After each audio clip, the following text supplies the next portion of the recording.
It's late here, so good evening from the UK. How are you, Jeff? Plan B, Preston. How are you all? Fantastic, thanks. I'm fine. Thanks for having me. Pumped, man. Ready to do Yeah, this. let's do this. I think the time is right. I think after a long bear market, we're all kind of getting a bit excited about what's going to happen. There's been a lot of interesting things in the news, all tracking to the great work by Plan B here. So listen, look, I've got a lot I want to go through, and it's kind of like a crazy time as well, right? So we've had this pandemic, we've got an election coming, we've had BLM protests, crazy things happening with money.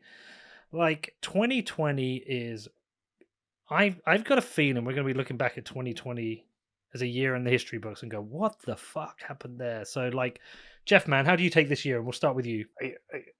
I think it was all predictable, and COVID accelerated everything else. I loved a quote I saw on Twitter that maybe 2020, hindsight in 2020, were from our future selves coming back to now to say what was happening. So, I love, and I think it explains what's happening right now. Why couldn't we see it? That is brilliant. What about you, Preston? How are you taking this year? And A play on what Jeff just said. I mean, there's a reason that Bill and Ted's Excellent Adventure has come out with its third installment, I guess.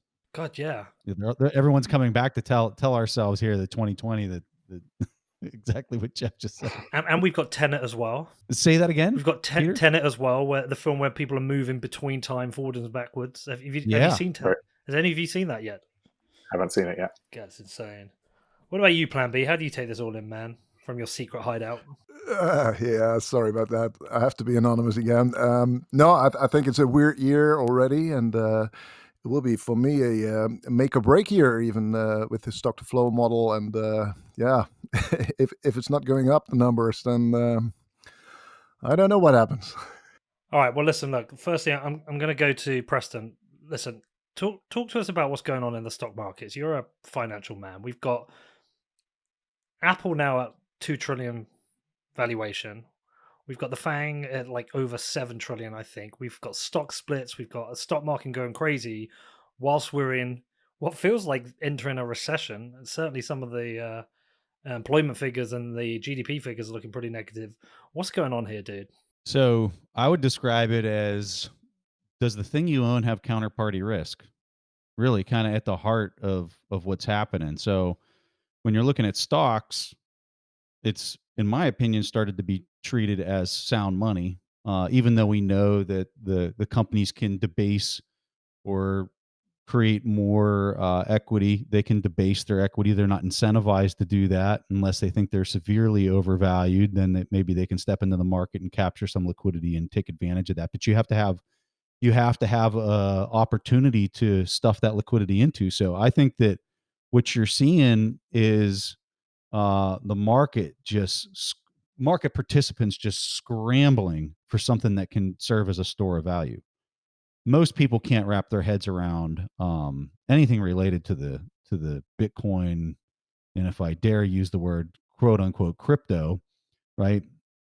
People are not wrapping their heads around that. It's something that's extremely difficult to understand, especially if you're, if you dabble on the surface of it. The surface level arguments come out like, oh, well, anyone can create an altcoin, and there's nothing that backs it. All that kind of stuff are the surface level arguments that people will latch onto that don't do a lot of the hard work to try to understand it. So where are they going to go? They're going to go to where they can capture some store of value and that they have no counterparty risk. You're seeing a major separation in the bond market. In my opinion, you're seeing everybody plowing into businesses that have an enduring competitive advantage in a depressionary scenario. So when you look at Amazon, I would say that fits the bill quite nicely. When you look at Apple, I'd tell you that fits the bill quite nicely. You look at a lot of these companies that have an enormous network effect, have a lot of competitive advantage tied to intangible assets that sit on their balance sheet. That the companies that have a lot of inventory, a lot of those things, that's difficult to manage in an environment like this where the printing is just eating everything alive. It's totally nuts. And competitive printing now, right? I saw you tweet about that. Yeah. That's where it started off as coordinated printing, where if you go back and you look at the rise in the central bankers' balance sheets over the last 10 years with QE and everything, it was very coordinated. When the U.S. would stop, you'd see the European Union pick up right where they left off, and vice versa, and it just kind of like it was being passed around the circle. But now it seems that what was a coordinated effort's turning into a competitive effort, and I think that competitive landscape is only going to increase significantly in the coming year to 3 years. Must be interesting, Jeff, for you to be looking at this, especially as somebody who's a proponent for a deflationary environment, to see this rampant printing of money, and also with Jerome Powell's comments recently. Yeah, and I think if you say a proponent of deflationary environment, what I would say more important is that's a fact that is going to be with us forever. And what's happened, so if technology is deflationary, right, then robbing deflation from society means unnaturally changing asset prices, changing everything else. It's actually robbing some people and giving it to others, and that means the collapse of free markets, and it means the rise of socialism, and it means so people, I think, mistakenly say Jeff's a proponent of deflation. I'm a proponent of free markets, and technology has changed the rules, and the technology is moving so fast that that rule change is so hard to see for people, and they're playing a different game. That game used to work. So you know this from the book. It predicts all of these events, and it predicts money printing has to go up exponentially to match what's happening exponentially with technology wanting to drive prices down, and it predicts it's going to move into competitive devaluations because that's governments are trapped in a bubble that they created. And they can't see that they're actually, by doing what they're doing, they're actually adding more disinflationary pressure to the point where they're going to change the rules of banking and try to do helicopter money because socialism will demand it, right? And so it just ruins the entire free market of pricing. And what Preston just said is all of that hot money is not going into productive assets. It's going into stores of value, anything that can escape what's coming, and so that you don't really have a market anymore. You have a gamble, and all of the people on this Zoom call know what's going to. When I wrote the book, I was really hopeful that governments would come together and create and not do what they're doing, right? But the time was really important. And what I can see right now is that's super unlikely. It's getting worse and worse and worse. And so the predictable rise of socialism, rise of everything else will come as well. And that is super bullish for Bitcoin, because there has to be a new peg to money. People aren't asking what is money. It's interesting you bring up the socialism point as well. One of you guys tweeted it out because I saw it as part of my preparation that is it like a quarter of all US personal income is now coming from the government. Did I read that correctly? Correct. Yes. Whoa. I mean, yeah, it's crazy. Well, it just makes me think of everything I read about what happened in Venezuela and the rise of Chavez and how many jobs were supported by the state? How many of the jobs were actually working for the state, which ultimately collapsed? But I was surprised to see that with the US. Sorry, PlanB. Yeah, what I think is actually happening here, and Jeff explains it very well in his book, is the creative destruction that's normally happening with new technology. Creative destruction being a Schumpeter term, the famous economist. New technology comes and it destructs the old technology, but it's also creative because it creates new jobs and new opportunities. What's happening right now is that with all the money and all the quantitative easing, that flows into stuff that is not productive. And in that way, the creative destruction that is essential to happen isn't happening. It's killed by government. And yes, that's not a capitalist thing. In fact, you're stopping free markets from doing their thing. And I think that's what investors like me, institutional investors with a lot of money to manage, have big troubles with, because it also means there's no return. Hence, all the low inflation rates and zero inflation rates and even negative inflation rates. That will be a huge problem for all investors, but institutional investors in particular. The thing that I find so surprising about all of it is the seed of opportunity or the seed of solution to the problem, to this massive problem of just indescribable magnitude.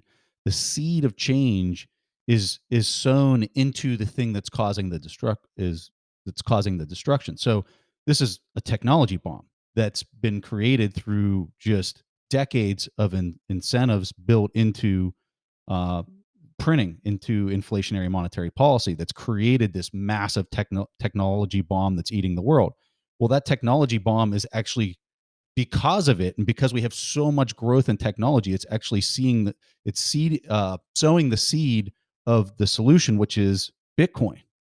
Right? It's a technological thing that is so advanced that's going to potentially step in and solve the root of the problem, which is to force the deflation to take place, the price deflation to take place, and for the debt market to reach what we all know it should be, which is way higher yields than what are being manipulated by constant printing and buying in the fixed income market. You're talking about Bitcoin like it's an immune system response from the people. Yeah, that's a great way to describe it. Jeff, you want to say something there? Yeah, and building on both of those points. So if you think about the existing system, so the existing system is trying to hold prices up at whatever costs, right? So just take one of those asset prices that it's holding up, and tie it to what PlanB was talking about, Schumpeter's creative destruction. So governments come in and artificially hold, say, commercial real estate high, because it shouldn't be priced where it is today, or real estate shouldn't be high as priced, because it's all a function of this monetary easing. And so the rents on those assets are obviously higher as well, because because money is consolidated into them, and it's where you can make yield, so you charge higher rents. And then it forces entrepreneurs not to be able to recreate new businesses, because they can't get into that rent, those rents, and it forces a population to not be able to pay for those rents. And then the government, who created the problem in the first place by not letting free markets happen, the government actually gets changed to a socialist government to protect the very people that were hurt by the policies in the first place, because they don't have money to pay for the rising rents. And so nobody's asking, where does this money come from? And if you had an entire government and you could print, and you didn't have to trade with the world, maybe you could get away with keep doing it and fool your population forever. But as soon as you play game theory in an interconnected world, it just leads to competitive devaluations, as Preston said. And the seed that we're talking about, Bitcoin, is a different system that is at one point going to, I suspect, follow PlanB's model. It is already following PlanB's model, but I suspect it's going to break out like crazy when people understand what's really happening. It blows my mind that educated, smart people can say Bitcoin, how could Bitcoin ever be a store of value or a currency, while at the same time believing unilaterally in a currency that they know is being manipulated. It blows my mind. It's incongruent. Well, it always looks to me, and I've said this a few times, that it feels like the biggest problem, well, one of the biggest problems that drives this is actually election cycles, in that the incentive is not to deal with the problem now. The incentive is to leave the problem to the next election cycle. So, for example, Donald Trump is incentivized to keep the stock market high, to say, look what I've done. I've returned jobs. The stock market's higher than it ever was. But no real truth in the fact of what it actually means. So there's no incentive. That the structure of election cycles actually kills any desire to look at this. It's funny that Powell from the Fed, in his latest speech, didn't really explain why they were driving inflation rates higher, why they want to do that. And I see a lot of people asking that question on Twitter as well. Why do we want higher interest rates? Because that leads to hyperinflation, and that's bad. Why not deflation? Why is deflation bad as well? And if you look at what he said, Powell, he didn't say the classical argument. So if you study economics or do finance, you hear, okay, inflation is bad because, or inflation is good because it stimulates consumption, right? If prices go up, if prices go down, you postpone your decision to consume. So the economy would come to a stop. We need high inflation because people need to buy and consume, and that's good for the economy. That's not what Powell said. Powell said we have to have a positive inflation because otherwise the interests would go low as well, and we wouldn't have room to decrease the interest rates to stimulate the economy and to create more jobs. We would lose power. The central banks would lose power. So we need at least 2% to as a wiggle room to do our thing. And but what they don't talk about, and I think that's the key point, is the debt. And we need the inflation to wipe out the debt.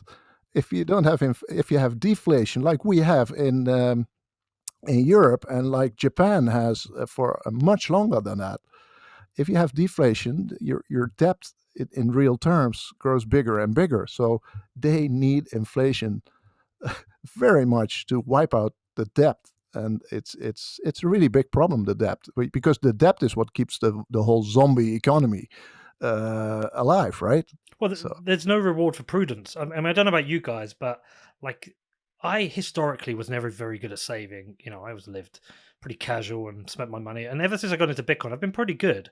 Like, I think I could survive a solid year of unemployment without any concerns because I've learned to save, right? But actually, that prudence is not rewarded by government policy because they target inflation. So they want to punish my prudence. It rewards the spenders, and it rewards those who actually aren't prudent. Rewards those who are perhaps taking out loans and spending money they shouldn't. And now I've become like perfectly aware of that. And just to go on your incentive structure that you're talking about with elected officials, I'm not saying this would solve all of it, but if you start having term limits in Congress here, at least in the U.S., now you remove some of that incentive structure that's based on them getting reelected and voting, the person to their district. But the point that I wanted to make is just really simple on what PlanB was saying. Imagine you have a husband that's just going out and spending. He's buying new trucks. He's buying all these fancy things way beyond his means. And then the wife is saying, we just need higher interest payments right now. That's effectively what Powell's speech was. Because on one hand, you got fiscal spending that is trending out of control at a pace that's unprecedented, right? That's the spending, that's the husband. And then you got the monetary policy saying we need higher rates right now. We need to be paying. I mean, it's maddening. So if you think about this, and again, go back to the root. The root is technology is deflationary. The root is if you allowed a capitalist society, a free market society to work under that, you would have broad-based abundance, right? It wouldn't consolidate. As jobs came out of the market, people would work less, saving time, and prices would fall along that axiom. Nothing that central governments can do, and I'm going to say it again, nothing will stop that from being true. All of the printing just warps capitalism and predictably rises to socialism and predictably rises to where we are right now in the cycle. And predictably will break. Very rarely a business does what it needs to do against a massive technological sea change, right? Sears goes bankrupt because they don't see what's happening with Amazon, right? It happens all of the time in industry. The industry is creative destruction. The people in the system don't see it. there's a change, and a new system takes over. And although that system is grasping for air, right? It's trying to whatever it can do to keep the system alive. Interest rate policy, printing of money is all of those things on the last leg of an old system, trying to keep the system alive, to exactly Plan B and Preston's point, that they have to, because if they let deflation happen right now and the real cost of debt goes up, all the banks fail. Like, we have a depression that is so brutal, and so now they're saying, I cannot allow that to happen under my watch. Right? I cannot allow deflation to happen, because it creates a deflationary spiral. Everything gets repriced before you have spring again, and it renews. In that world, if they let that happen, currencies would hold. So what's the alternative to that? Because that seems like a pretty big, under my watch, I'm going to make that happen, right? The alternative is, I'm going to print at all costs, right? And try to kick the can down the road. The problem is, because it's exponential and exponentially deflationary, the printing has to go exponentially the other way. And we've had $185 trillion before COVID of new debt creation in the last 20 years. Out of 250 trillion global debt, 185 trillion of it has come in the last 20 years to drive global GDP by 46 trillion. So you can see it's like pushing on a string. The more you're printing, the less M2 velocity, right? So it's not getting to the market. All of that printing is going into store of assets because they know what's coming. And it's getting worse and worse. So the policy itself is making it worse and worse, worse and worse. But they're trapped. They don't have a way out. And so this is all super bullish to people ejecting from that system and finding a new system, which Bitcoin is. And we've got people ejecting from that system. I'm going to come to MicroStrategy in a minute, because that was like a real like whoa moment for me this year. Like, I'm going to come to that. Preston, I've got another question for you though. Like, we all see, actually, I've got two questions. We all see what's coming, right? Or we think we do. But it feels like the community of people who see this coming, who are talking about this, still feels like it's very small. And there seems to be a lot of well-respected, I say that with a bit of with my tongue in my cheek, but well-respected economists who support this inflationary environment. I interviewed Stephanie Kelton and talked about MMT, and was a little bit taken back by what she was how she was trying to explain it to me, and I couldn't seem to get a head around the idea that even though MMT can work in the short time, it's a very unfair system. But why are there so few people understanding this environment we're in, and especially people in leading decisions? Sorry, and I've got two questions for you. It's a bigger one. And have you, within your work, made any attempt of mapping out how this plays out? Because if we are on the last legs, like, when does this snap? How does this snap? Have we got some huge crash coming that is going to be perhaps even a bigger event than we've seen in 2020? So to your first one, why so few people? So PlanB wrote an awesome article talking about phase transitions.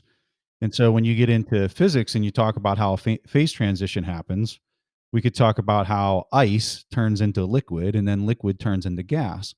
Well, if you're a liquid molecule, right, and you've always been within that temperature range of a liquid molecule, all you know is that's what you look like, right? And that's what I would describe as our current financial system. If you're working on Wall Street and you've been playing the Wall Street game for 30 years, that you think you're a liquid molecule. Now, what happens is, and what's so fascinating with a phase transition is to make the jump to a gas, from a liquid to a gas, there has to be a ton of energy that's packed into it, right? And during that period of time, as that transition's happening, more energy, but it still looks like a liquid. It hasn't made the jump to its new state of what it looks like.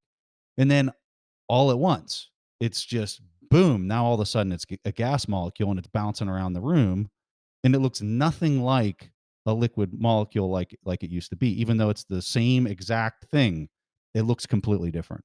I think that's the only way I can describe what's happening right now is everybody in the world that's alive has never seen anything other than what we've seen, which is an inflationary monetary policy for our entire lives, right? So for them to understand an equity-based monetary system that, you know, is deflationary if people are losing their coins, right? That does not make sense to anybody walking the planet today. So I think that's the why that so few people. And then I think another piece of it is a lot of people will latch onto those surface level arguments and never dig beneath the surface to really understand what in the world's happening. To your second point, which is mapping out how it potentially plays out, I really think Plan B's model is valid. I think it's valid because I'm of the opinion that miners are setting the floor of those jumps, those orbital jumps that, you know, I don't know how everyone wants to describe that, but I guess that's how I'm describing it, right? I think that the miners are looking at it. I think it's being driven there by a production cost, and there's arguments against that. There's arguments for it. I believe that that's happening. And so when I'm mapping out how this plays out, I think the fact that it's been around for 10 years and the potential for it to go to 100,000, I think is going to melt brains on Wall Street when it breaks through its previous all-time high. So when I expect that to happen, right, is start of 2021, Christmas time or whatever. I expect the price based on his model to start showing new all-time highs. And I think it's going to, people are going to be looking at their MMT policy of negative interest rates and a bond market that's $100 trillion with no yield to it, right? No real yield to it. They're going to be looking at their gold, which is drastically underperforming this thing, right? That just doesn't seem to go away, that has a clearance of transaction time measured in weeks or months relative to something that clears near instantaneously. And I think there's going to be a lot of people that then are saying, well, I understood those surface level arguments, but now I'm going to dig a little deeper, especially as I see the Paul Tudor Jones of the world taking positions in this. I see a company that just took a $250 million position. Oh my God, there's Apple now taking a position and putting it on their balance sheet. That's all entrenchment. That's all narratives that were not in place up until now. And I kind of suspect that the coming year is going to just blow out the bond market. I think it's just going to be it's going to be really hard for the governments to keep the lid on the yield being so low. Right. Okay. Yeah, I was going to say, if I may add, yeah, please do. Every institutional investor, every global big investor is at the moment making scenarios of how this plays out, and it's very interesting. And in fact, I would urge people who are interested in that to follow those scenarios because they're very, very public. Some of the bigger companies publish those scenarios. But one of the scenarios, and it's my job as well. This is what I do for a living next to Bitcoin. So one of the scenarios is, of course, a very dark scenario, and Jeff writes about this in his book, because the trend is obviously socialist. The trend is it's obviously going to revolutions like we see in France, Lebanon, the United States, South America. It's everywhere. You can feel it, and it will lead to war, the Third World War. So that's a very dark scenario, and you have to hedge or be prepared for that as an investor. So those scenarios are on the table. What are the winners and losers, and that's that scenario. Another scenario, and I think that brings a dimension that is not frequently talked about by us in the Twitter space, is that next to that is even worse than Jeff describes with the deflationary trend, because there is a second deflationary trend that is going to happen for sure, and it's the demographic trend. So you have an aging population in the world, and it started in Japan, right, in the 90s, where people get older and older. The baby boom is over. Japan has a 230% debt to GDP ratio. That's worse than the United States with 130%. That's worse than the worst countries in Europe, Italy and Greece, about 130%. But also, Japan has below 1% interest rates since 1996. So Japan is really a peek into in our future, because Europe will be next, Germany first, and US will be after that. What that means is that older people spend less. They don't consume, right? If after your first job, if you can save a little, you buy a house, you get kids, you spend like crazy. Then the kids go away. You buy a nice car, a plane, a boat. In Preston's case, a plane, of course. And but then you're older and you don't spend that much, so you can map out. And there's guys who did that. There's beautiful books about it. So those scenarios, the demographic trend and the deflation that will certainly come from there, is also playing into this game, and it's sort of the solution of some of the dangers that Jeff is talking about, because we need technology, because there will be not much workers anymore. Everybody is from old age. So who's going to do the work? We need robots. We need technology, and that will solve a lot of our problems that come from deflation, from aging population. I'm sorry. Preston's promised me a flight in his plane. That's a guarantee. Yeah. All right, Jeff. Sorry, you wanted to jump in there. Yeah, no, I think PlanB makes just some really great points there. A deflationary world, because technology needs a deflationary currency, right? That it's just as simple as that. And the existing rules are not they're exactly the opposite. So you cannot, and so the existing rules, if you keep them the opposite against technological deflation, the uprisings, wars, everything else, are a predictable consequence. And this has happened in history before, right? So one of the things Stephanie Kelton massively misses in MMT, by the way, I understand 100% why it's politically popular to be able to do that, because you can tell the population, don't worry, we'll give you money, right? We're going to give you a whole bunch of money, without telling them, hey, we picked your pockets first to make asset prices really high so we could expand government, so we could give you more money, without understanding where that all comes from. But I do understand why it's super politically popular. And how much we're going to give you is so. But what she misses, and I pointed this out in a Twitter go back and forth with her. She says, well, the UK has been doing it for 300 years, and they still have a currency. What she misses is, yeah, there were a number of wars to reset currency along the way. And if you want wars to reset currency, because these things are perfectly predictable, you have war, you have revolution and war, and the winners of the wars reset the new rules, and so that's what the world will look like if we keep on this inflationary path against gravity. It's insane, right? It's insane. We're making that happen to humanity when technology would allow us to work less. It would, if you followed the rules of capitalism, it would allow our time to be the most valuable, because prices would keep falling, and we would free our time instead of trying to work all our lives to try to put money somewhere where we can retire in the last little bit of our life with protection, right? But again, I understand why the rise of socialism. I understand why Kelton looks popular right now, because it seems like a quick fix with no cost. The cost is war.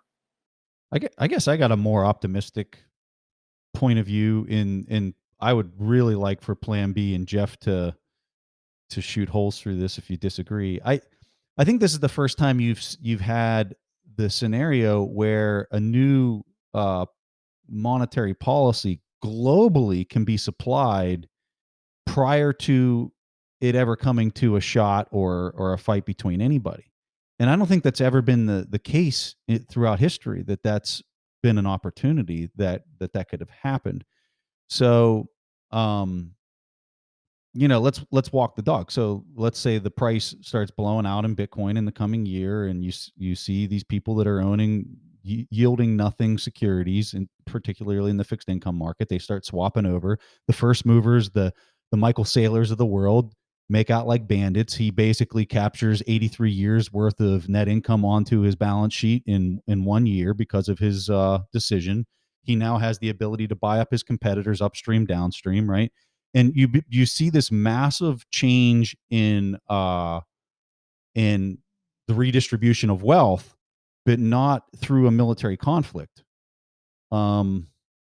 which that opportunity for that to even happen has never been the case ever throughout history. So I think that if I was going to talk about this array of potential outcomes coming in the future, clearly everything that they've described is in that array of outcomes, right? I also believe that there might be a more peaceful. I don't think that transition is going to be fun for most participants, the majority of participants. It's going to be a very painful transition because you're going to see people who literally become extraordinarily wealthy in short order, and you're going to see people that are extremely wealthy that lose a significant portion of that buying power relative to what they had in short order. But maybe it's not this armed conflict between nations, because this is something that is stretching across the whole globe. I don't know. That would be my case for how it could be less painful, I guess. Yeah, I'm also very optimistic. By the way, if you look at a book like The Sovereign Individual, it describes actually this process where nation states are less important, and these, well, sovereign individuals, rich individuals across the globe get it and shape the new phase, if you will. And we've seen it in history before, right? We've seen the Roman Empire debase its currencies, and the Romans had it very well, right? they had 1% tax rate. They had property right protection. They had trades, the sea protection. They had it very well.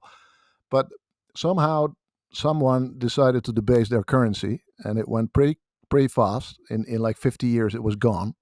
And and it started, and you can see that with Bitcoin and the US dollar today. But it started with the soldiers refusing to take the denarius as a loan. They just said, "Well, we like to fight, but please give us gold, right? No gold, no fighting." And so keep your denarii and deflate them whatever you like. And you see that in Bitcoin as well, right? The very expensive apartments in New York and London right now, so say 30, 40, 50 million apartments. A lot of, and Dubai as well. More and more of those apartments are being bought with Bitcoin. They're settled in Bitcoin. Why? If you sell it in US dollars, it gets frozen. Questions get asked. You have no apartment. You have no money. So in certain transactions, you already see people demanding Bitcoin and refusing the dollar, and more people will do that. And I think it could be quite peaceful transformation. Yeah, and building on that, I requoted a Naval's quote, and he said, "There's only two ways to coordinate human societies at scale: free markets or physical power." So what Bitcoin is it's free market, and it'll force deflationary outcomes, and it'll force that. Any other kind of existing system is what they're trying to do is consolidate more power.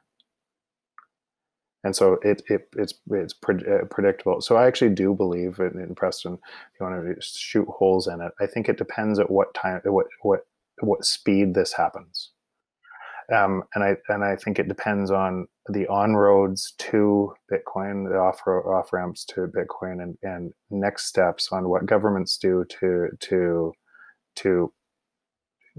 drive it into broad adoption, and peg to it. I think that'll be it. And I think what I believe is some governments, just because of game theory, will make it their reserve, and just like MicroStrategy, the ones that do will have a huge winning advantage because they'll take and you can imagine if sovereign individual or whatever, you can imagine it incents different governments to attract some of the Bitcoin holders as well through policy, just like monetary policy today is designed to attract kind of the best and brightest for capital into different regions. Like, so I use an example.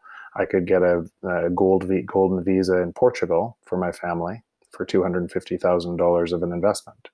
And so wealthy people are making these choices all over, right? And they always have been. Where is the best spot to be? You can see as Bitcoin starts to emerge and everything else, governments that do that and attract more of that wealth have more ability to provide services for those people too. Yeah, I guess, Preston, that's the biggest question is, within your scenario, is the state response. And as Jeff rightly says, there might be different responses. Some will debase currencies, some will create new currencies, some may wish to hold on to power through kind of what we're seeing right now in places like Belarus. And as Jeff said, there may be a country, maybe a more forward-thinking state that thinks actually we should be doing what MicroStrategy is doing here, and that will be a very interesting scenario to see how that plays out. But what we would all imagine is that it will be very obvious where this is a success, where this is a failure. We will see it play out in real time. Well, and I think that the next step is really kind of companies. Well, yeah, The big buying piece is going to be the companies. And let's not forget, most of the companies that have a majority shareholder that would understand this and make those big bold moves are mostly in the private market, not in the public market. So some of this might already be taking place. You're not going to know, right? And so when it starts really hitting the publicly traded companies, I would tell you they're second in this order of adoption. The private companies are first, then you're going to see the public companies, then you're going to see the state actors. I think that's kind of the order. And I would argue right now you're probably having private companies that are taking these types of activities. We're talking about phase 5 and 6. Interesting, Plan B. We talked about this in the last show when we talked about your new cross asset model for stock to flow. We talked about, well, what's stage 5 going to be? And I kind of like said, well, perhaps it's nation state. It didn't cross my mind to think about companies until what happened with MicroStrategy. And now we've got, I know of 4. We have MicroStrategy, Snapper HQ. There was that restaurant, and I'm going to throw one other one in because my little podcast business it's actually now 60%. My reserves are in Bitcoin, not as much as MicroStrategy, but it's still 6 figures. I still hold a 6-figure reserve, which is now 60% in Bitcoin. And I did that. I made that move based on the fact that I'm worried about the cash reserves I'm holding. I am very worried. And listen, like, since I did another big move 2 days ago. I'm mildly down. No, not 2 days ago.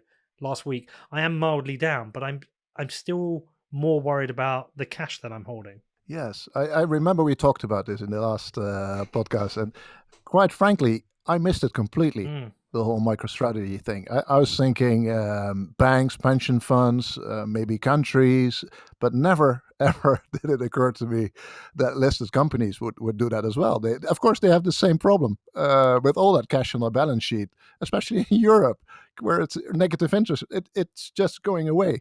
So yeah, and if there are listed companies, I noticed that a lot of people didn't see the importance of what MicroStrategy did, but because it's a listed company, it means that people can put Bitcoin or Bitcoin exposure in their pension funds. They could just call that broker, and they can't say, well, get me some Bitcoin in my pension fund, but they can say, well, get me these and these and these companies because I want to have those in my pension scheme, and in that way, you could see MicroStrategy as an ETF.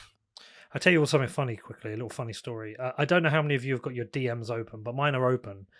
And you know what it's like? You get just these nonsense DMs coming all the time. And on the day of the MicroStrategy thing, I got this DM come in and it just like pinged me an article, and I was like, whatever. I didn't pay much attention to it.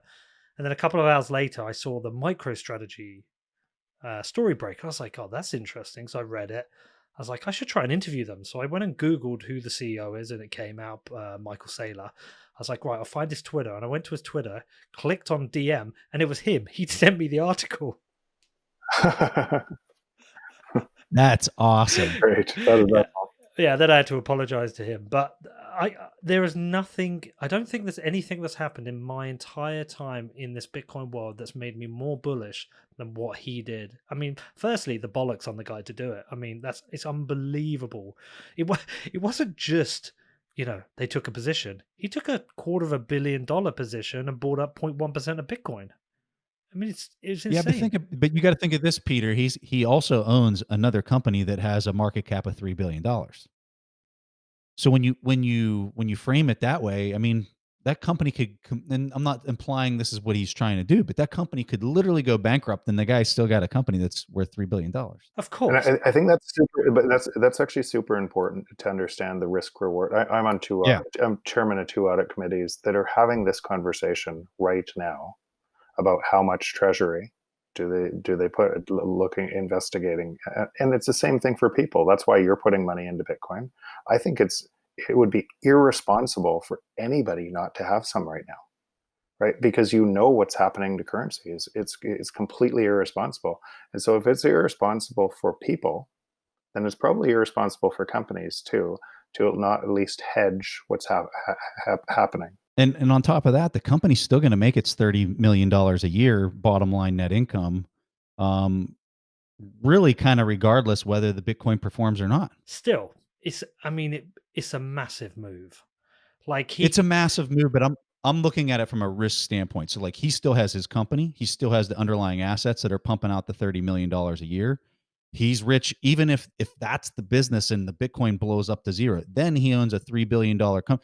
And I guess my point is, he is not unique in the grand scheme of things. He's just another dude out there. And let me tell you, there's a lot of people like him, a lot more people in this world that like him than people realize. Because think about the policy so essentially the government just said you're going to have negative yields in your cash. You have all this cash, and every company is saying, where am I going to put this cash? Right? Why stock buybacks? Why the government has to keep saving these companies is because you're incentivizing them to do the thing you don't want them to do. They're not putting it into there's no growth in the market. It's all coming down. You're incentivizing them to buy back their stock, to push up their stock price, to do it because the cash is the government is saying we're making your cash worthless, right? So if you sit on cash, you're making that trade. Having that much cash in the bank is you're going to underperform other people who are doing stock buybacks and everything else. You cannot sit on that cash. There's an implied I'm going to make it worthless. So where am I going to put it? It naturally leads to, where are the exit valves that I can put this that can save its value? PlanB, how is this playing out with your model right now? I've seen you posting your red dots.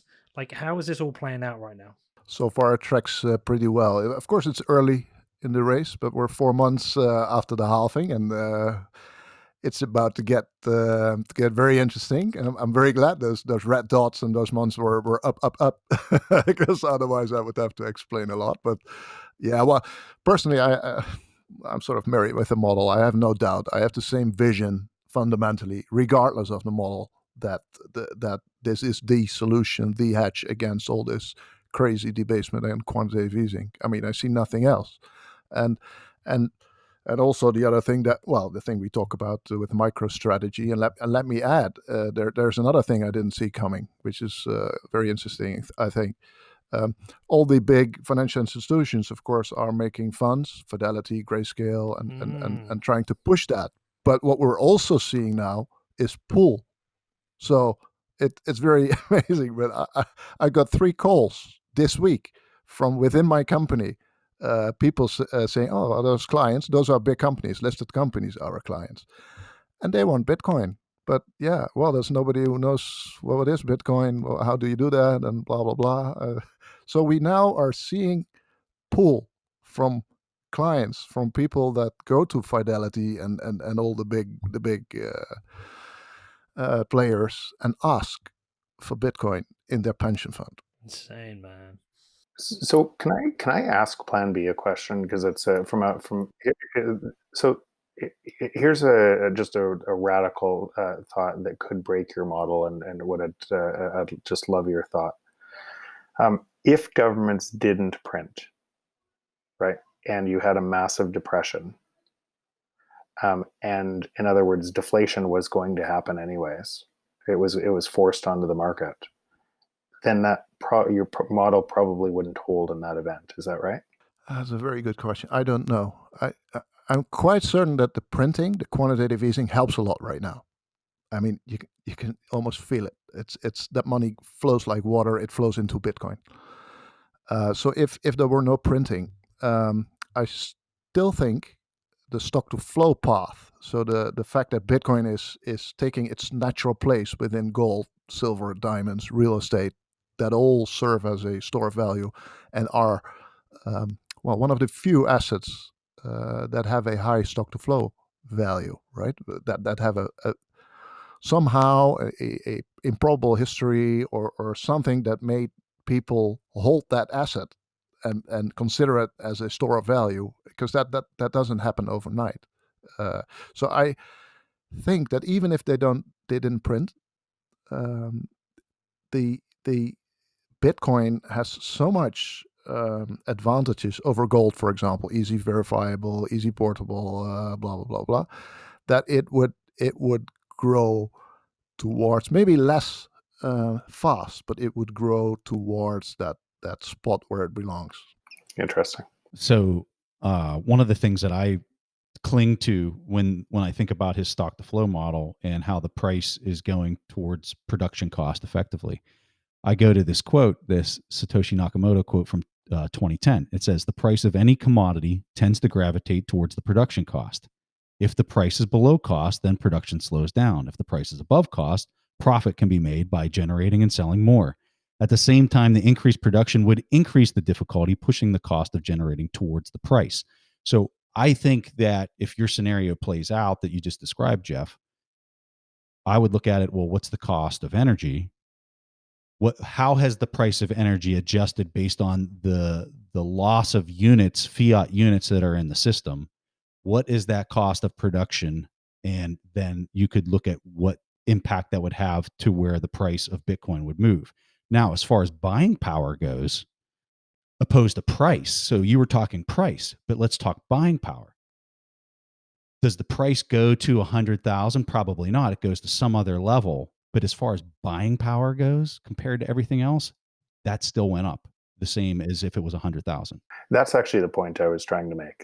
From a fundamental. So just if you played the scenarios through, you're going to have government intervention. You're going to have and then it's going to stop because they think, okay, we solved it, and then it's going to get worse, and it's going to.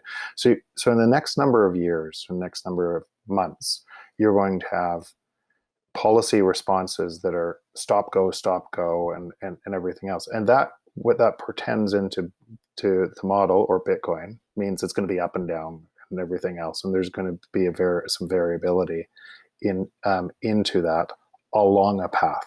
What I was trying to along a path to real value going up, right? The real value of that going up, not the nominal price and whatever currency you're talking about, into overall purchasing power of Bitcoin going up.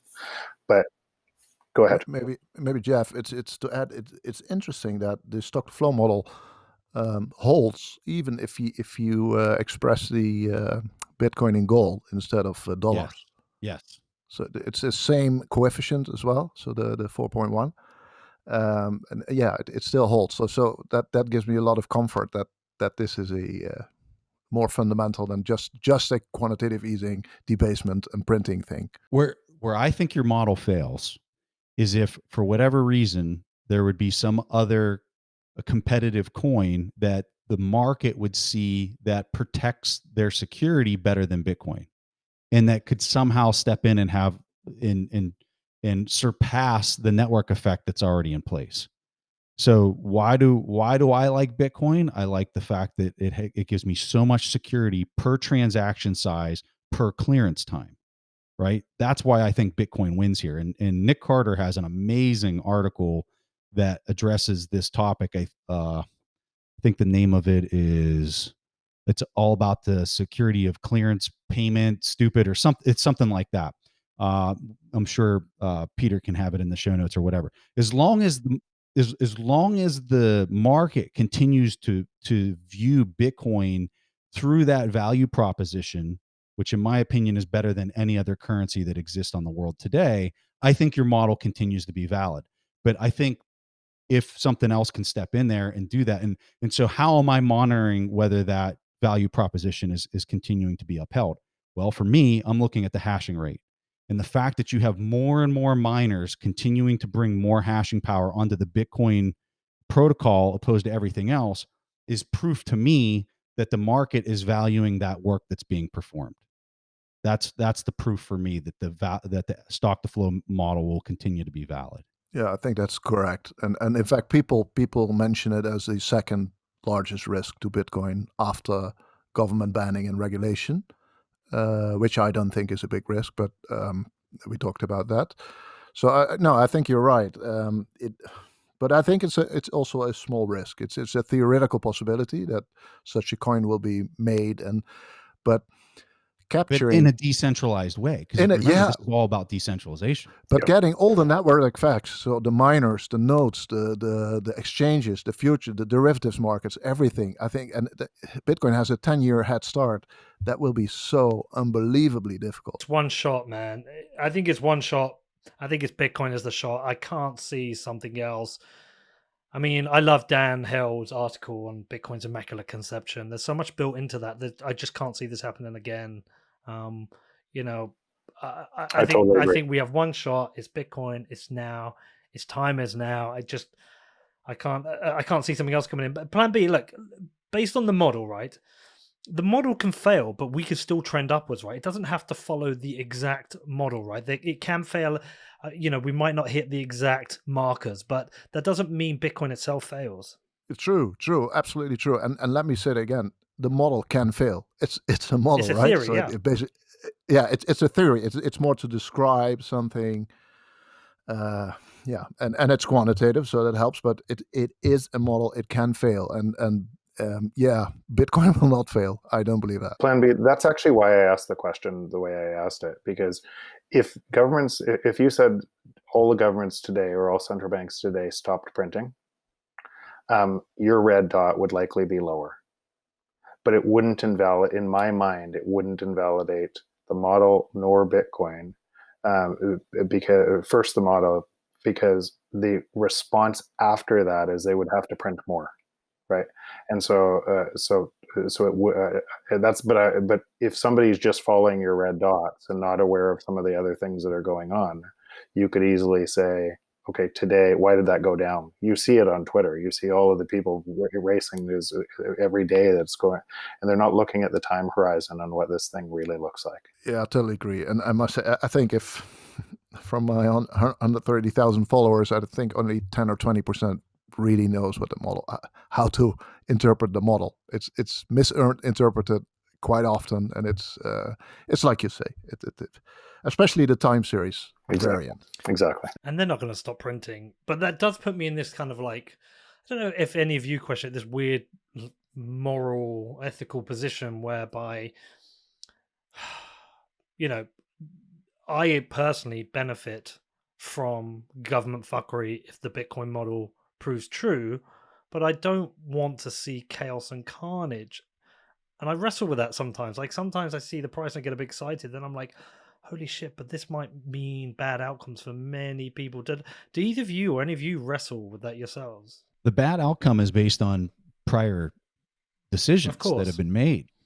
Yeah. So I look at it just from that context. I look at it, well, I can't undo the past that's happened. The result of what we're about to experience is based on decades of those decisions that were made that were most likely based on self-interest over the greater good of the group of the the people that were being represented.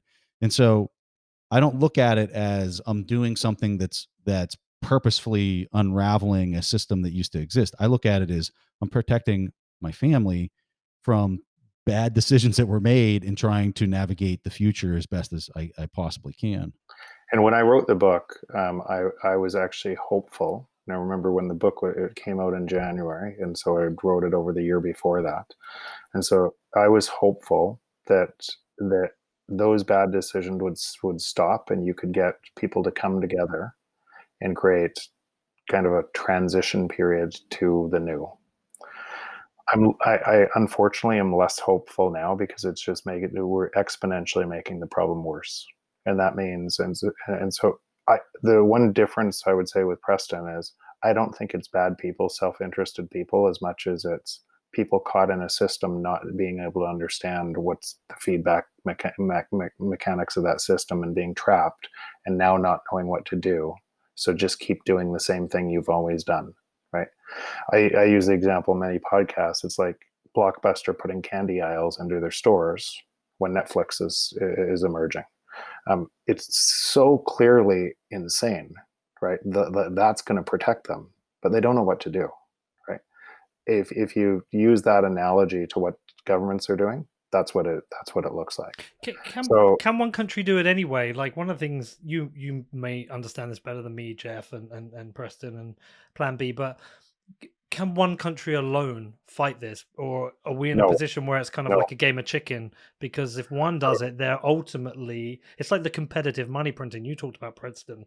Is it like because we are one global economy now, they all have to fight this together, and they have to compete on this, because if one doesn't, ultimately it's they're missing out on this kind of situation. Sorry, I'm not wording my correct question very well, but I think you know what I mean. On the rewrite of the rules, right after World War II, and the rewrite of the rules, Bretton Woods started 2 years before the victors, before the rewrite of the rules. Keynes proposed at Bancor that was not that was a fixed exchange unit that governments could agree on that would provide fixed exchange rates, and because U.S. won the war, most powerful at the time, it became U.S. dollar tied to gold, not the Bancor. Those rules subsequently were changed in 1971, and now we have printing in fiat, every currency printing their own currency competitive devaluations.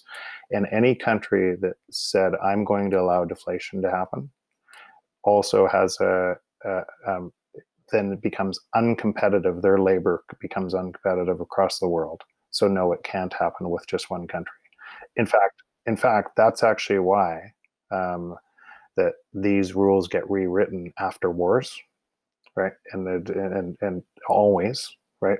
what emerges out of the ashes is a new rule set that ends up happening, and why I think what Preston's saying before about potential, a hopeful potential, is Bitcoin allows us to transition there without the wars, because governments also have a game theory incentive to move on to Bitcoin earlier. Yeah, I also think that we have to get rid of the nation state thinking slowly, because if you look at that map of the world, that's right there on my place, because I have no picture there. It's weird that the world is split into those straight countries, and there's all, if you sum up all the people with Bitcoin, all the people with houses, all the people with the billionaires with companies, and they live everywhere, they're very mobile. They're bigger than most countries. So the U.S., if you look from a U.S. perspective, yeah, not much people bigger than that. But all the other countries, there's a lot of countries that are already smaller than the monetary base of Bitcoin, almost all. And I think that the collective of sovereign individuals, if you will be bigger than that of nation states. In phase 5 or phase 6. Interesting. Another thing, PlanB, you put out a tweet, it was about 10 days ago, where you mapped the S&P 500 against the Bitcoin chart. Yes. Yeah. What were you trying to point out here? Because I couldn't figure out whether this was good or bad news, or it's just because one of the things we have seen is there's a certain synchronicity between the stock market and Bitcoin recently. If the market dumps, Bitcoin dumps. I was expecting at some point for this kind of them to kind of like desync from each other. What a bad term, desync. Oh yeah, it was certainly one of my more controversial tweets. Yeah. because people thought, well, how is that with stock to flow? Is it still valid? And what if the stock market crashes? Because everybody thinks the stock market crashes or will crash because it's already very high. I don't think that's the case, by the way. What I wanted to do, and it's a pure statistical thing, is put numbers to the thought that quantitative easing is pushing everything up: real estate, stocks, Bitcoin, gold, and you see everything going up. So I just mapped it. I did the analysis. There is a power law, and there is co-integration. So, and it's two non-deterministic variables. As you know, there was a lot of discussion about deterministic variable stock to flow in the co-integration discussion. So, S&P, Bitcoin, correlated and co-integrated over 10 years. And one other thing that triggered me to do that as well, next to quantitative easing, was if you look at the big down movements in Bitcoin in 2018, the beginning and the end, and right now with Corona, the stock market and Bitcoin moved together in those three down periods, and that was a big disappointment for a lot of people, because a lot of people thought it was a safe haven asset, which it is not. And that's a good thing, right? Because you can better have a non-correlated asset than a safe haven asset, because, well, if everything goes well, then Bitcoin goes down. So, but anyway, I find it very interesting that the reason, so the causality, why did Bitcoin go down in the beginning of 2018, the end of 2018, and now with Corona, was that some Bitcoin thing, or was that a macroeconomic thing? And I think my statistical model proves that as well, that it is a macroeconomic thing. And all those three events had to do with debasement, quantitative easing, and the Fed tapering, and the China war. So, well, I'm pretty sure they are co-integrated and correlated. So, Peter, I want to piggyback on that comment, and I would challenge Plan B on whether it was binary macro or a Bitcoin thing. I would argue that it's probably a little bit of a hybrid, because there probably was a little bit of an overshoot beyond the level there, and then you combine it with whatever macro factors, you could have it as being some type of a hybrid. But I would simplify why I think that you're seeing what he put out there through statistical evidence as there's just more units being added into the system collectively, right? So if you're seeing more units being added into the system, and the units I'm talking about is obviously fiat dollars and euros and whatever. If you're adding more units into the system, and you're talking about securities that do not have counterparty risk, and you're having a world that's starting to treat these securities that don't have counterparty risk as being a store of value, you should see co-integration between Bitcoin and those securities that don't have counterparty risk. Now, the magnitude at which you see the co-integration is the part that we're all here talking about, because we think the magnitude on Bitcoin is going to be significantly higher than the magnitude of the co-integration on equities and stocks, right? And the main reason why is because their market cap is mature. Everybody knows about it. Everybody's participating in what that valuation of it is. And the market cap of a currency that's trying to become a global, store of value on a global level has not even come close to reaching its market cap. So I think that that chart makes total sense to me. It just does. I like it. And if you build on what Preston's saying, just go through the assets where the money is going and say, what is the risk return profile of each of those assets, or where that hot money is going? So it playing on what Preston talked about with stock prices today and some of the technology companies, which are a good store of value versus a lot of other companies. But at this price, the asymmetric bet on it is really hard to get your head around. Let's go into a different asset. Let's go into housing, right? We know for sure that governments have to tax housing differently, right? And we know for sure on this path that there's going to be more and more social unrest. So in your housing, you can't move it. So there's a whole bunch of counterparty risk. There's a whole bunch of risk in some of those asset classes versus something like Bitcoin. Yeah, let me add that those are very good points, and we see it in history as well. If a company goes into hyperinflation, the path towards killing their currency, always and always you see people looking for alternatives, alternative money, alternative store of values, and always is that housing, bonds, stocks, well, all the other stuff. So in Venezuela, in Zimbabwe, in Lebanon, in Iran, all the stock But markets. bonds of, and I'm sorry to interrupt you, but bonds of other countries, not their own organic bonds, right? But in Zimbabwe, you saw in the first phase of the hyperinflation that even the bonds or the company. So then you at least have the company, right? Even if the currency goes to shit, you have the company. So people make those decisions very deliberately, and I think in tech stocks you see that as well. You know that Tesla and Google and that there's value in those. So. I think it's just people looking for a way out, for an alternative, and play that for. And this is actually like really bullish for Bitcoin, but also why you should hold it. Why I think it's crazy not to hold it. In the past, most populations, most civilians, even though they could see what was coming, you could see. So in the Weimar Republic, you could see what was coming. You can't say, right? You could see the social unrest building. You could see what was going to happen. You could see the response by governments to try to stop it. You could see all of this happening. And you can see in Venezuela, people could see it coming. For years, they can see it coming and getting worse and worse. Why don't they move? Right? And why they don't move is all of their wealth is in their same currency. And their housing is there, their stocks are there, and everything else, and they can't move it. They can't move it very easily. So they're stuck, and they long for a better time. So they're fighting against the same thing, and they're saying it won't get worse, right? So they stay all in their country, and then they're trapped as you get punished by the hyperinflation on the other side. With Bitcoin, you can move it anywhere. You can remember 10 words and move move it.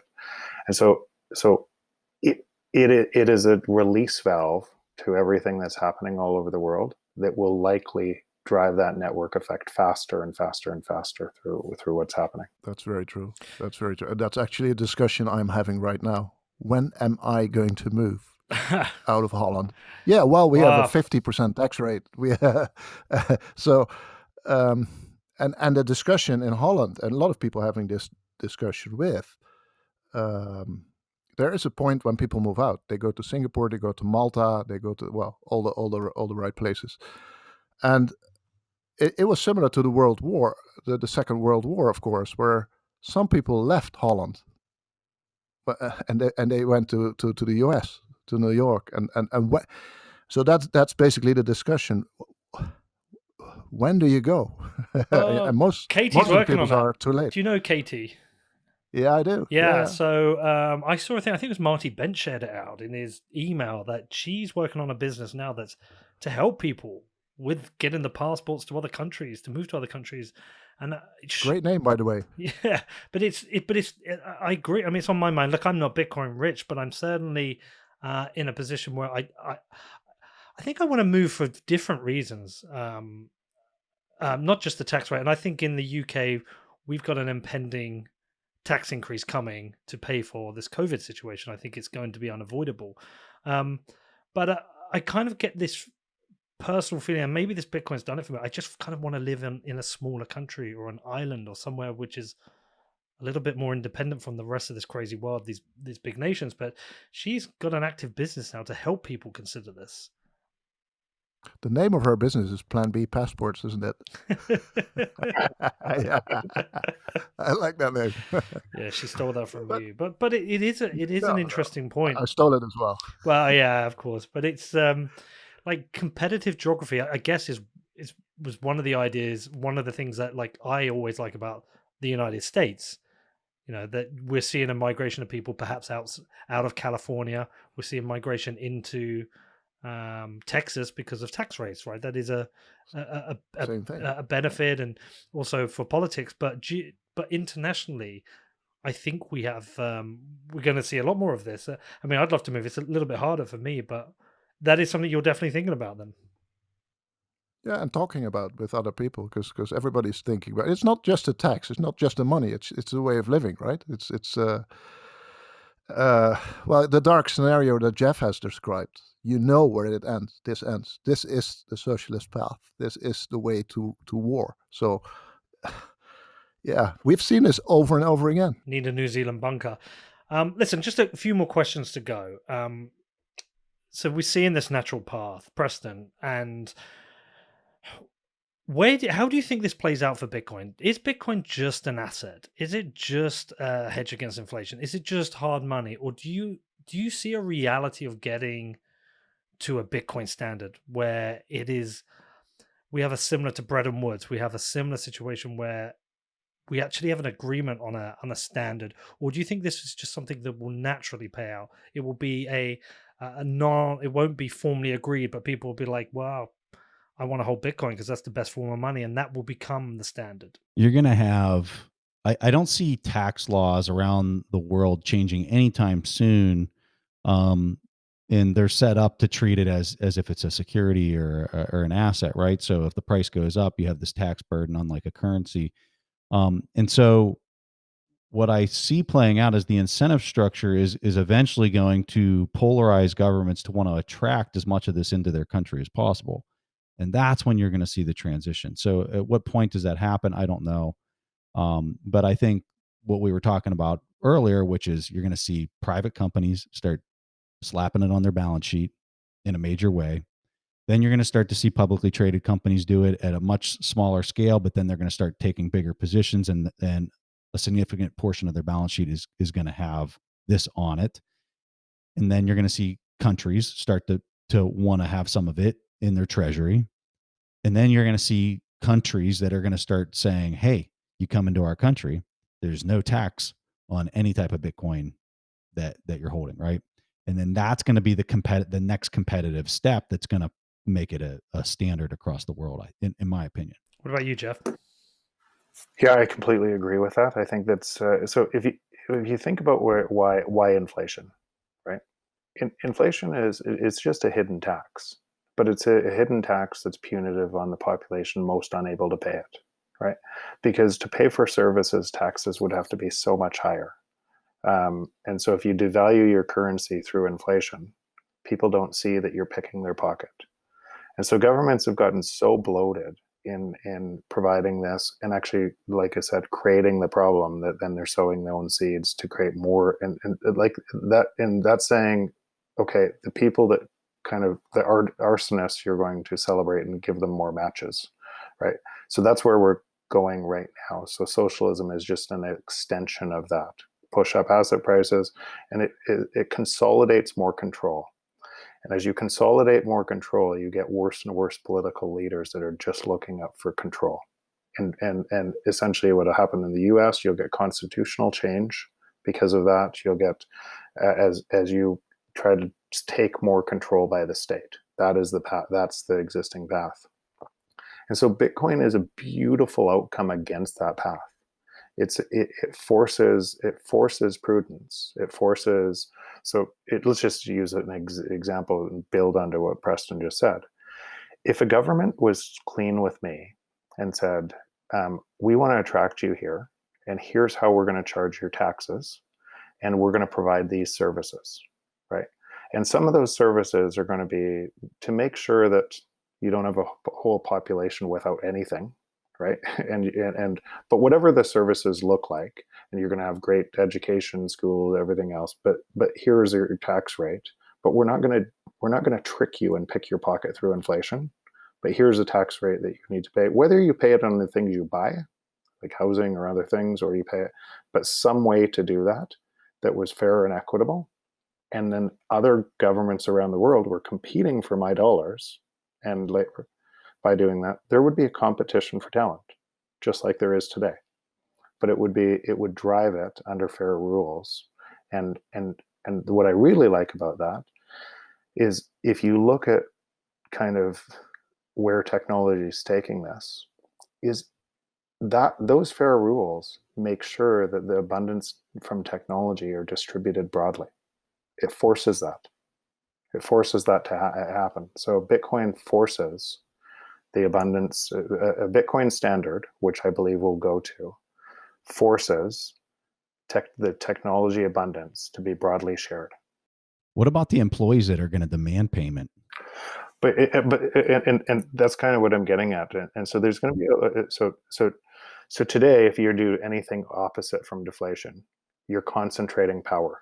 All of that money is driving into the network effects. You're concentrating power, whether it's in companies, countries, everything else. And people's mind is exactly opposite to, they're actually asking through more socialism, through more government intervention, to concentrate power more.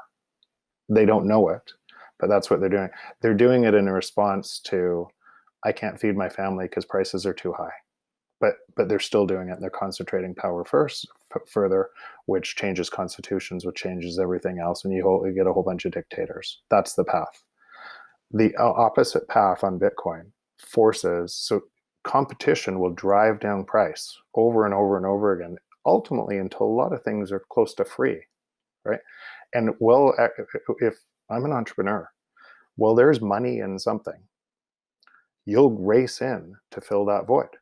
And then it brings it down further and further. Stopping that from happening is hurting society really big time. And Bitcoin is so beautiful that it actually can solve that. Now, I'm not saying it's not going to be ugly on the way through, but it does provide a forcing function to make sure the abundance from technology is broadly shared.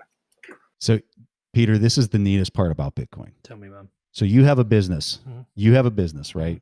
You're able to stack more Bitcoin every month. Mm-hmm.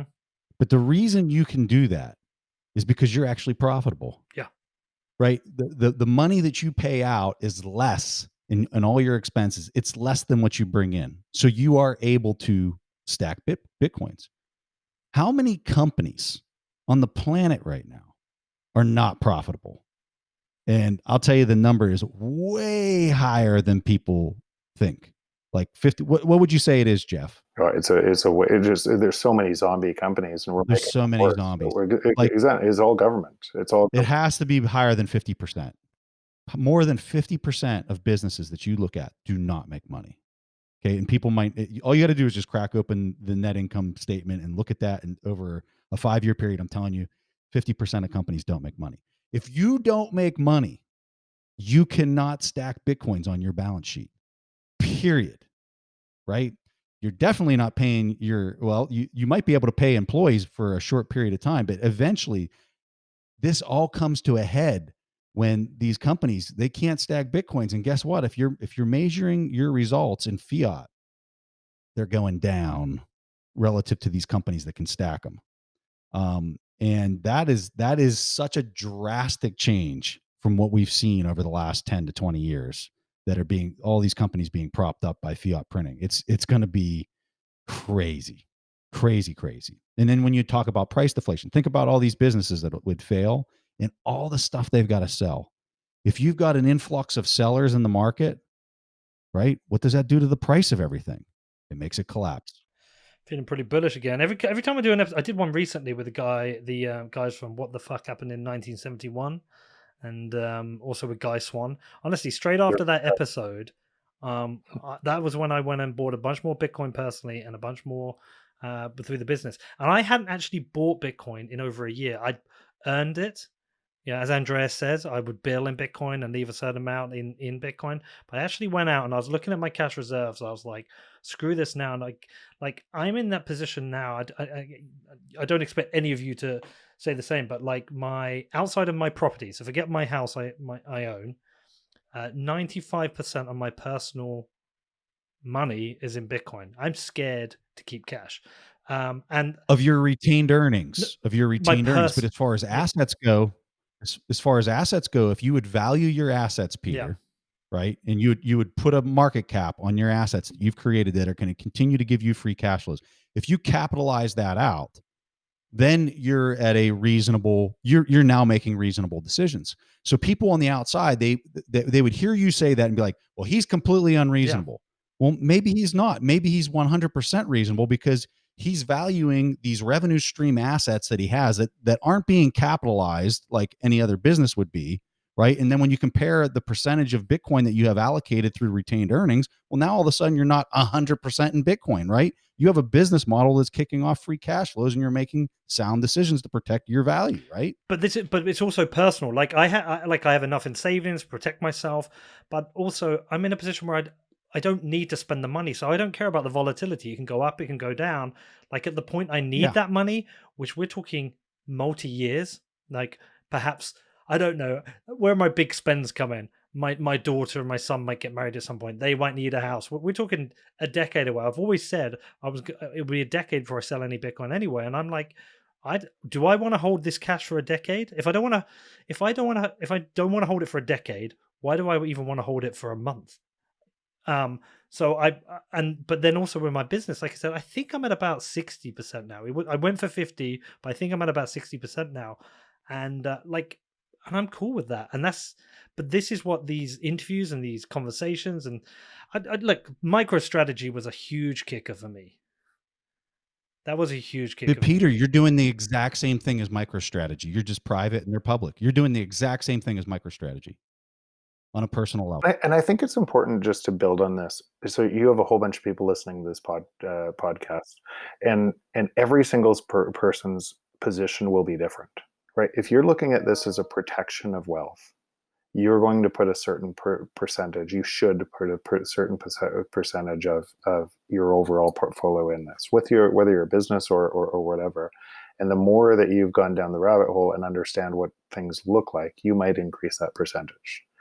If you're looking at it as, I am doing this to make the most money, right? A higher risk, higher return type of profile, you might put all of your money into it. But you also have to be, so concentration of risk produces enormous returns if you're right and lucky, right? So that's what an entrepreneur does. They go all into one thing, all in. If they're right on the backside, they win, they cash out, and they diversify their assets. Let me throw another thing in there just quickly before you jump in, Preston. I'll tell you another thing that happened with the MicroStrategy position, which I don't know if any of you thought about, but one of the other reasons I've always been scared of putting too much into Bitcoin is that I still worry about the potential ban. Would it ever be banned? China banned it. And I think a company like MicroStrategy, and I would say the more companies that do that, it decreases the chances of it being banned, because you could see the reaction from these companies saying, hold on, you can't ban this asset. And I see companies investing in Bitcoin, putting their treasuries in Bitcoin, forms a moat around it. This plays into PlanB's model. Yeah. Right? So all of these things keep on making the network effect stronger and stronger, and take it to the next ride up, and drive more people into it because there's more trust in the system. And the people that are making that bet early, seeing where this is going, have more return from that bet. Preston, you had your hand up, dude. Go on. Maybe, yeah. No, banning is one, Peter. The one risk that you mentioned is the number one risk that most people mention. Right? I had a poll up last week, 20,000 votes, 50% banning. I don't think it can happen anymore, because you have regulated exchanges, futures exchanges with not small volumes. You have listed companies like MicroStrategy now. You have pension funds, police pension funds. Morgan Creek Capital has a police pension fund in there. You can, if you ban it now, you will get sued. You will get. It's not possible anymore. Well, yeah, and also, was it Grayscale? They've got 5 billion under management in there. Well, no, it's 5 billion, I think, in the Bitcoin fund, and then they got about $1 billion in some of those shit coins. Fidelity wanting to launch their fund. I mean, but don't they have trillions under management at Fidelity? Van Ecker keen. Yes. Raoul Pal's going big right now, isn't he? I mean, it's just in every fucking direction. I don't know, man.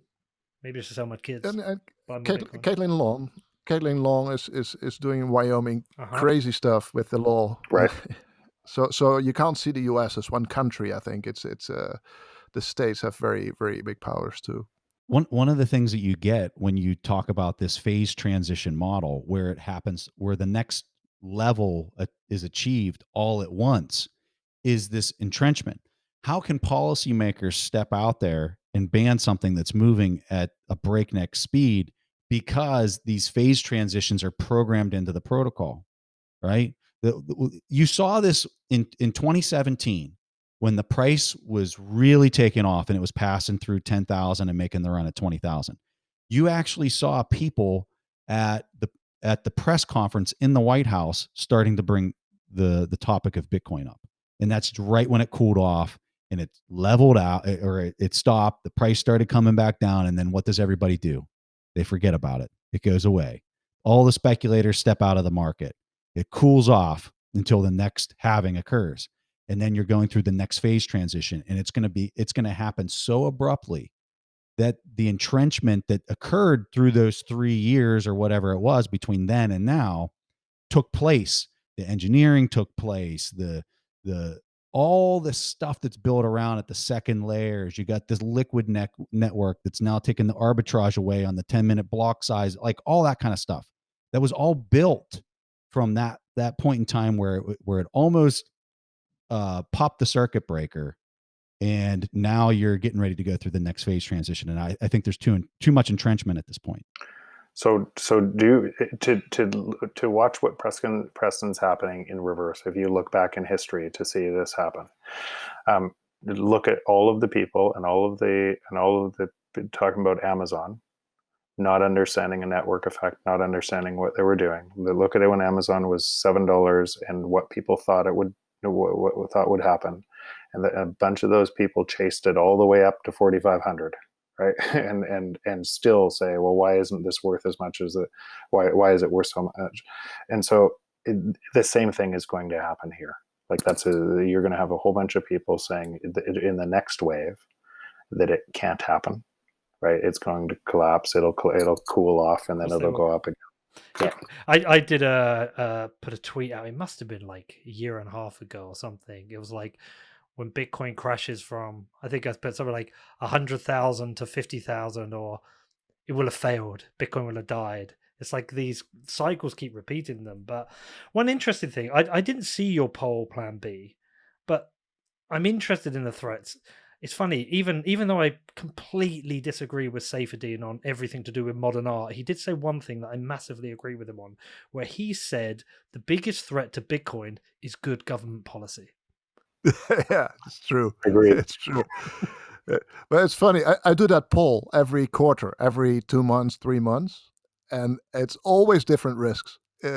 Before the halving, it was the halving and the minor capitulation and the death spiral, and then it's futures. And when there's a big hack, then it's hacking, and it's every time it's something else. So there's a big recency bias in all those risks, which tells you one thing: people are overestimating the risks. Yeah, and underestimating the risks of their fiat currency. Yeah, and that's a good thing to know as an investor, by the way. Yeah. That's why I do the polls. Well, what do you think the real risks are? Because I see there are risks, but I don't know, man. I feel less worried about the risks that people say to me. Like when people talk about like the government banning, I just think the moat has been built. That's not going to happen. Like I just don't see too many risks anymore, and perhaps that's the wrong attitude to have, but I don't see it.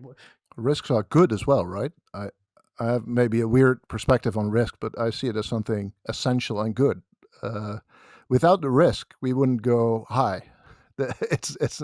I mean, everybody would be a millionaire if Bitcoin goes up every day, and it has to go down. You have to have real believers, the real strong shareholders, if you will. If you look at it from a company perspective, you don't want the quick buck, fast in and out types. You want the strong shareholders that share your vision and can stomach the volatility. So yeah, without the volatility, you wouldn't also have option premiums that are attractive, like 40% per year right now. That attracts a whole different group of investors. You need the volatility and the risk, so let's embrace it. Got a couple of questions I'm going to throw in from the tweet I put out. It seems like people are excited about the show. PlanB, someone wants you to explain the red dot. Serious question. Serious question. He's like, what does a red dot mean? A red dot is just another month on the chart, a month and a closing price, and it's red because red is it says it on the chart as well. There's a color scale. Red means the number of months until the next halving, and that's about 40, I think, now, and it will go to 0, of course, the next halving in 2024. So it will go from red to orange to yellow, green, blue, and so it doesn't have predictive value or something. It's just red because it's the number of months until the next halving. But the predictive part, of course, is in the modeling behind it, and that if you look at the months after the halving, so the red dots and the orange dots and the yellow dots, that is where it's supposed to go up, where it's supposed to go to this next phase, this phase 5. Is it which? Sorry, go on. Yeah, which we obviously are not yet, because it's very slow. It's on the right path, but it's very slow. We're very impatient, but we haven't seen anything yet. Anything. I think the fireworks start when we pass 20,000 or something, and then the next day we're at 40 or 50, which feels very normal then. But right now we're... Well, there's another interesting point, actually. I think it was Travis Klinger I was talking to. He said, look, there are some companies who cannot invest until Bitcoin is over 50,000 because of the size of the market. Yeah, true. It's not liquid. It's not liquid. Yeah, okay. Also, somebody's asking, when 288? And are you still on 288? Because I read the Fidelity article, and they are analyzing the path to 1 million Bitcoin. And obviously, we had a very good article come out last week from the Winklevoss twins, looking at a price prediction of 500,000. Like, we're seeing some pretty... Let's be honest, these numbers are insane. Are we still on track for that? I'm on 288 as an average value. So I mean, 100,000 would be very nice too. But if you just follow the math, if you just follow the data, and I don't mean the time series model. So we're not looking at Bitcoin only. We're looking at gold, silver, diamonds, real estate, all that stuff. It's 288, and that's an average value. So it could be it could overshoot like 3 times, like it did last phases. I don't want to mention the number.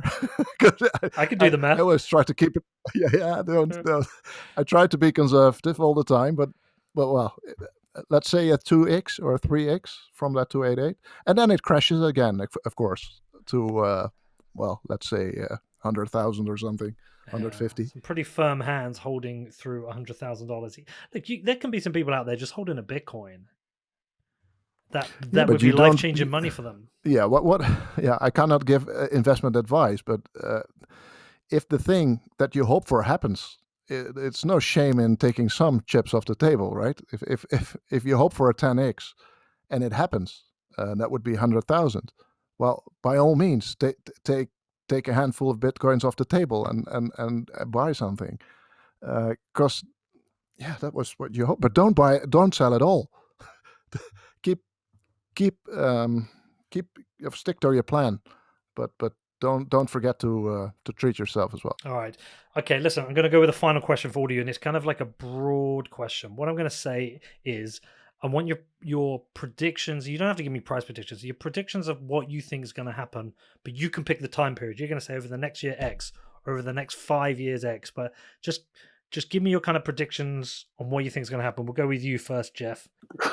That's a big question. I know it's a big question, but like I don't want to say like the whole world and the no, but like I could say, Jeff, what do you think is going to happen over the next year? And you'll be like, well, I'm thinking on a 3-year time frame. Like in my head, I've got a 10-year time frame. Like everybody I speak to that and ask me about Bitcoin, and my friends are like, oh, it's too expensive. Oh, am I too late? Or what should I do? I'm like, and I just say, buy some. Keep buying, but have a 10-year horizon. That's it. It's a 10-year horizon. So I would say the same thing. I'm not selling. I don't need to sell. I'm continuing to buy through this. And I would encourage everybody to buy through this and continue to buy through this, because if you look, Preston made a really great point before on understanding down to the bottom and back up on what Bitcoin looks like. And there's not a lot of people who've done that work. We know a lot of people, but not broadly speaking, there's not a lot of people who've done that work. Broadly speaking, there's not a lot of people that have even questioned our monetary policy, right? And what's happened in the world to change, that is changed now, that everything's going to look upside down. And because they haven't, they're stuck on rewind over and over and over, believing things that they're being told or they were taught in school that simply aren't true anymore. And so and this is what I wrote about in my book. So why it was easy to see what was going to happen. And a lot of people talk about the book and predicted all of these events and predicted the next ones. It's really easy to see what's going to happen if you understand it at a first principles level. So if that's going to happen, then I suspect governments are going to continue to try to print their way out of this.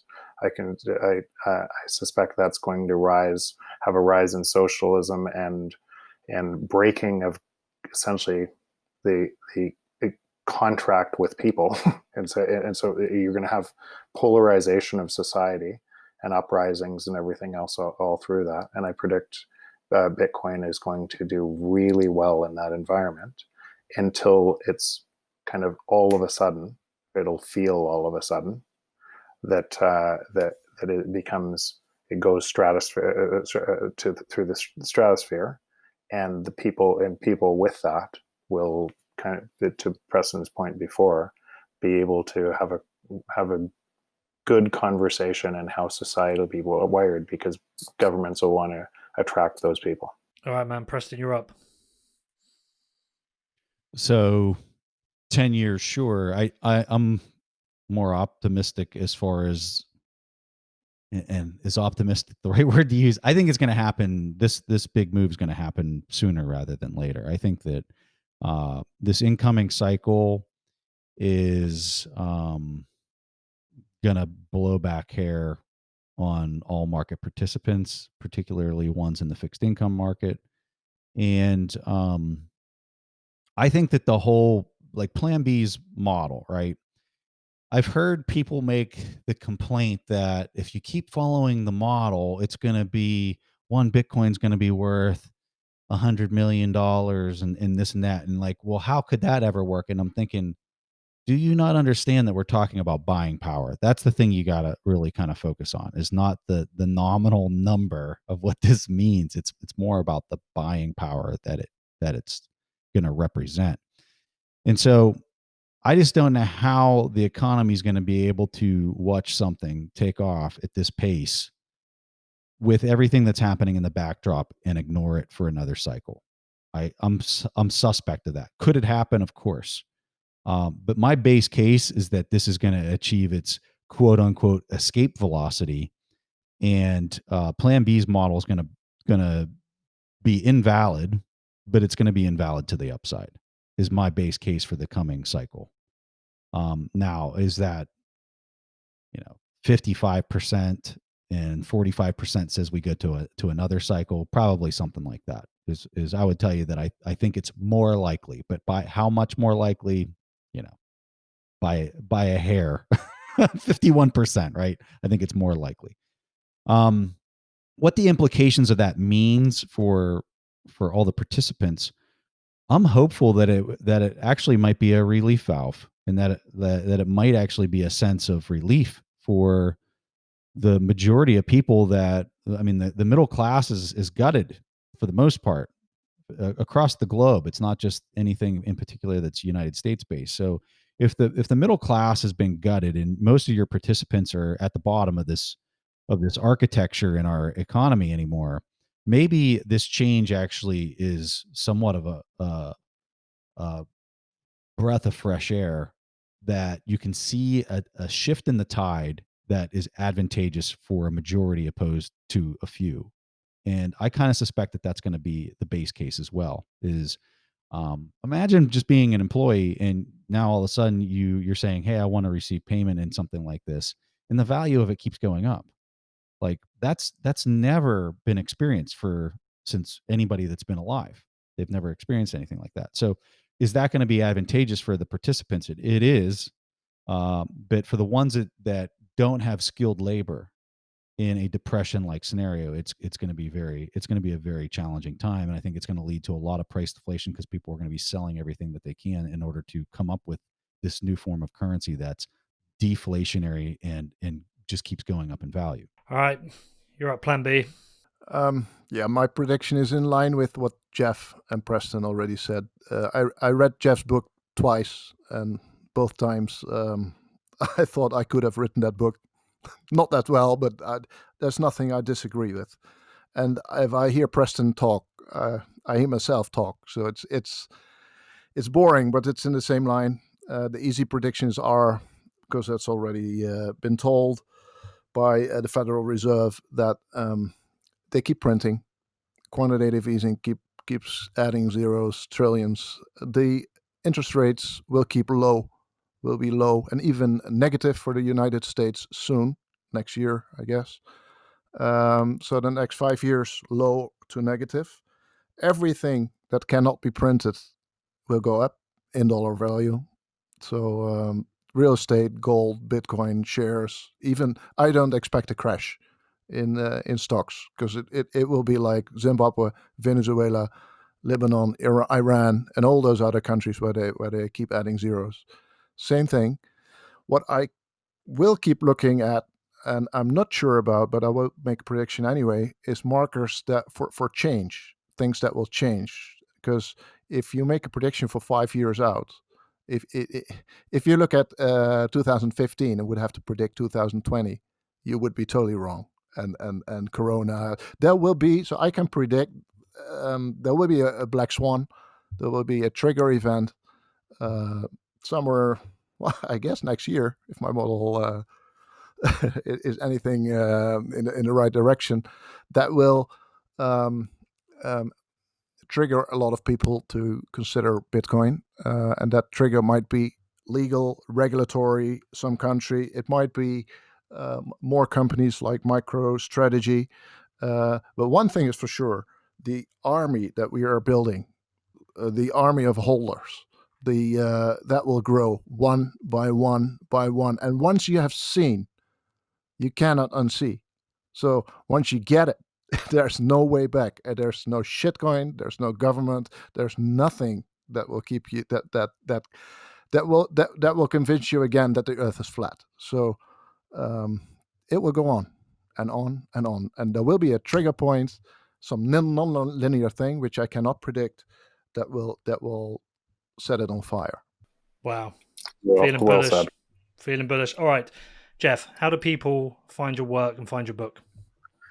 The book's called The Price of Tomorrow, why deflation is key to an abundant future, and on Twitter, just at Jeff Booth. Fantastic book. I've read it. Preston, yourself, how do people find you? I'm also on Twitter at Preston Pysh, and I have a podcast called We Study Billionaires, which is up near the top of the charts on every chart I go to in finance. And Plan B, I say this, and everyone knows you, Plan B, but come on, how do they find you, dude? On Twitter as well, at $100 trillion, and my DM is open, so please reach out. Damn, you must get some weird shit in there. Jesus. I do. Listen, we overrun by 22 minutes. Amazing show. I knew this was going to be a banger when I reached out to the three of you. So thank you all so much for coming on. It's going to be an interesting ride over this next, I think, 18 months for sure. I'm sure we'll all speak again. By the way, Preston, that little one-pager you did, that was awesome. What's that? The little one-pager you did to give to all your friends. Oh, thanks, man. Yeah, thank you. That was freaking awesome. So well done on that. All right, guys. Well, look. Thank you very much. No worries. Thank you all for coming on. I appreciate you all. If I can ever do anything in return, you know I'm here. And let's see how this plays out. Yeah. Thank you, man. Thanks. Thank you, guys.